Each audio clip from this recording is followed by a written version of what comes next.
Hello दोस्तों, नमस्कार। स्वागत है आपको फिर से मेरे एक नई वीडियो पे। तो आज की इस वीडियो में हम बात करने वाले हैं पीएम किसान सम्मान निधि योजना 2024 के बारे में। ठीक है कि पीएम किसान सम्मान निधि योजना का जो 16वीं किस्त की राशि है वह किन किन किसानों को दिया जाएगा और कब तक मिलेगा, इस वीडियो में हम आपको बताने वाले हैं। तो आप जानना चाहते हैं तो आप वीडियो को पूरा अंत तक देखिए। तो अब आप यहाँ पे देख सकते हैं, जब आप अपना स्टेटस चेक कर रहे होंगे, ठीक है, तो आपका ई-केवाईसी भी एस होना चाहिए, आधार बैंक सीडिंग एस होना चाहिए। यहाँ पे इसका जो है लैंड सेंडिंग नो है। ठीक है, यदि आपका भी लैंड सेंडिंग नो है तो आपको जो 16वीं किस्त का पैसा है वह आपको नहीं मिल पाएगा और इसके लिए आप एलिजिबल नहीं हो पाएंगे और आपका जो 16वीं किस्त का राशि है का पैसा है वह नहीं मिल पाएगा।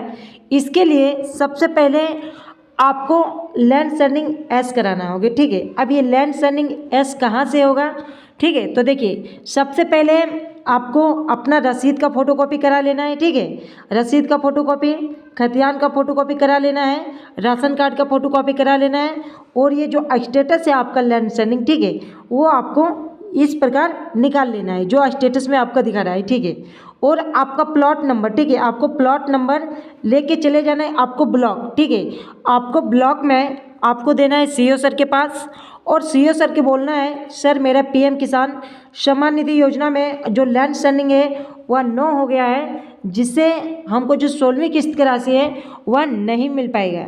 इसके लिए आप लैंड सेंडिंग को एस कर दीजिए। ठीक है, जब आप सीईओ सर के पास लैंड सेंडिंग एस कराने के लिए जाइएगा तो जब सीईओ सर आपका फॉर्म जमा ले लेंगे उसके बाद आपका 10 से 15 दिन बाद, ठीक है, 10 से 15 दिन बाद टाइम लगेगा। उसके बाद आपका जो लैंड सेंडिंग है वह यस हो जाएगी। ठीक है, यदि आप लैंड सेंडिंग एस करा लेते हैं तो आपका जो 16वीं किस्त की राशि है वह आपको मिल जाएगा।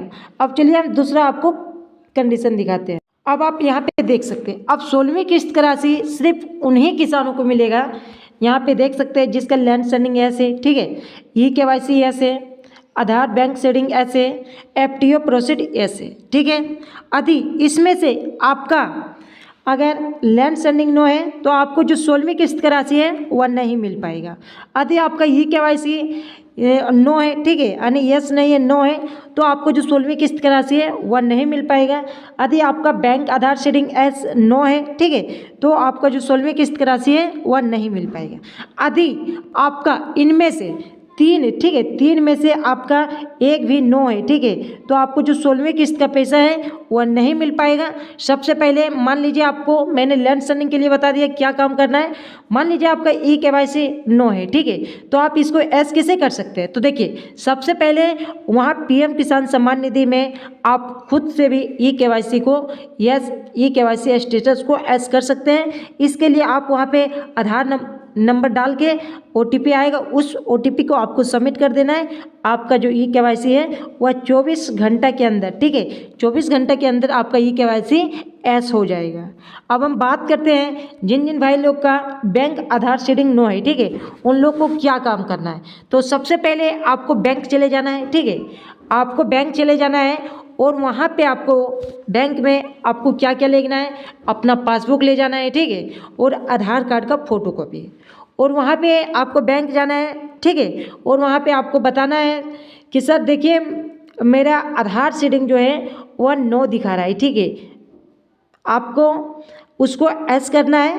तब आपका जो सर है बैंक मैनेजर, ठीक है, आप जिसको भी दीजिएगा, तो आपका जो आधार सीडिंग है, ठीक है, वह एस कर देंगे। मतलब उसको कहना है कि हमको डीबीटी लिंक कराना है। कोई भी सरकारी योजना का जो पैसा आता है वह डीबीटी के माध्यम से भेजा जाता है, यानी डायरेक्ट बेनिफिट ट्रांसफ़र। इसके लिए आपका बैंक में आधार लिंक होना ज़रूरी है, तभी आपका जो पैसा है वह मिल पाएगा। अब यदि आपका बैंक में आधार सीडिंग नो है, ठीक है, तो यहाँ पे नो का ऑप्शन लग जाएगा।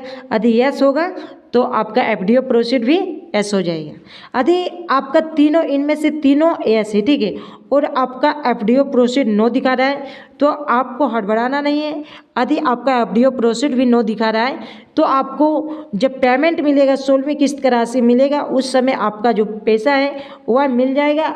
देखिए एफडीओ प्रोसीड मतलब पैसा भेजने से पहले 1 से 1.5 घंटे पहले एस भी हो सकता है। ठीक है, आपको एफडीओ प्रोसीड नो है तो आपको एस हो जाएगा, लेकिन इनमें से आपका 3 में से तीनों आपका यस होना चाहिए, तभी आपका बैंक अकाउंट में 16वीं किस्त का राशि मिलेगा। अब बात करते हैं कि 16वीं किस्त का राशि कब तक मिलेगा। ठीक है, तो देखिए 16वीं किस्त का जो राशि है वह आपको आप आज फरवरी हो गया, आपका 1 फरवरी है। ठीक है, 1 फरवरी हो गया ना, अब 28 फरवरी, ठीक है 28 फरवरी तक आपका जो 16वीं किस्त का राशि है वह मिल सकता है, या तो 28 फरवरी को नहीं मिलता है तो आपका मार्च, ठीक है मार्च के प्रथम सप्ताह तक आपको जो 16वीं किस्त का राशि है वह मिल जाएगा।